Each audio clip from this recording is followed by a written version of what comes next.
చూడండి.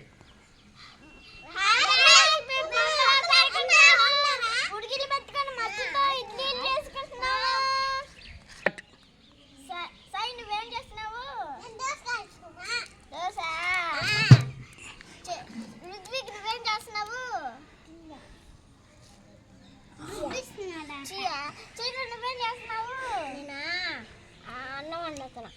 నేనేం చేస్తున్నానంటే ఇడ్లీలు కాస్తున్నా.